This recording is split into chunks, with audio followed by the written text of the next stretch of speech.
25 milliards d'euros de chiffre d'affaires, 24 millions de clients et 2 nouveaux sites créés toutes les heures. Malgré la crise, les ventes en ligne ont connu en 2009 une nouvelle année record.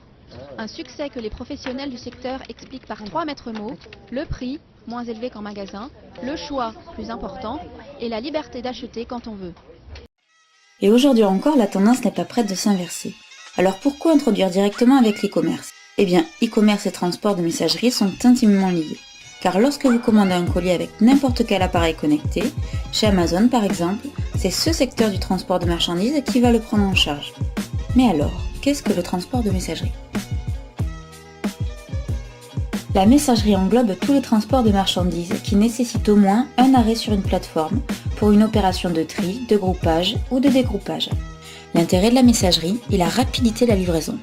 24 à 72 heures pour la messagerie traditionnelle, 24 heures pour la messagerie rapide et moitié moins pour la messagerie express.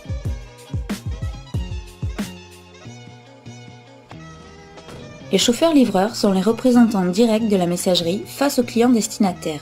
Ils connaissent par cœur tous les recoins de leur tournée. Nous avons suivi un chauffeur-livreur toulousain pour comprendre comment s'organiser leur travail. En quoi consiste le métier ? Bah écoute, c'est simple, hein. Tu charges tes colis le matin, tu les emmènes à destination la journée en fait. Tu les mets dans ton camion et toute la journée, tu emmènes aux entreprises, aux particuliers, tous les colis que tu dois livrer. Il y a 2 temps, on va dire, bien distincts. Il y a le matin, quand tu arrives sur le dépôt, enfin sur les quais de chargement en fait. Pendant 2 heures, tu vas recevoir les colis qui arrivent depuis le convoyeur central, trier tes colis et commencer à organiser sur ta travée ta tournée en fait. Une fois que tu as scanné tes colis, hop, tu charges tout ça dans ton camion et tu pars en tournée. Avec le type de colis que je transporte, ça peut être des pièces pour des camions, des pièces pour des machines à laver, mais ça peut être aussi quelque chose que quelqu'un a commandé sur Amazon, sur Cdiscount, etc. quoi. Il va y avoir donc des professionnels. Donc, par exemple, souvent ces pros là, on est obligé de les livrer en matinée quoi.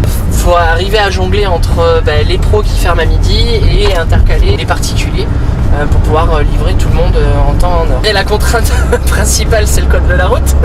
Les embouteillages, etc. Ah oui, mais alors mais ça du coup c'est pas des contraintes propres à mon boulot, enfin du moins elles sont imposées par l'environnement quoi.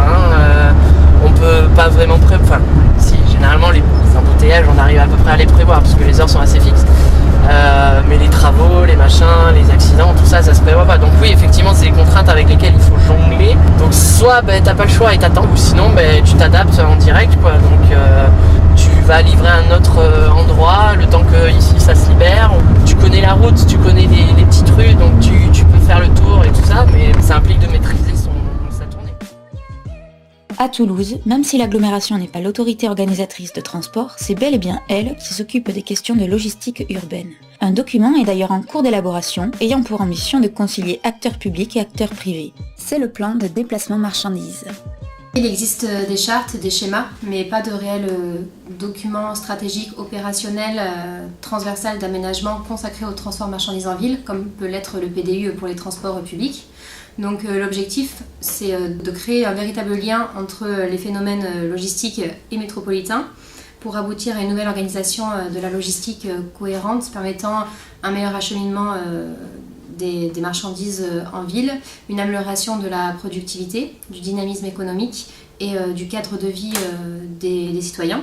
Le transport de messagerie rentre complètement dans ces travaux puisque le but c'est de comprendre le fonctionnement de chaque filière, de chaque catégorie de métier pour aboutir à des orientations, des actions et une réglementation aussi qui prennent en compte les enjeux et les besoins de chacun.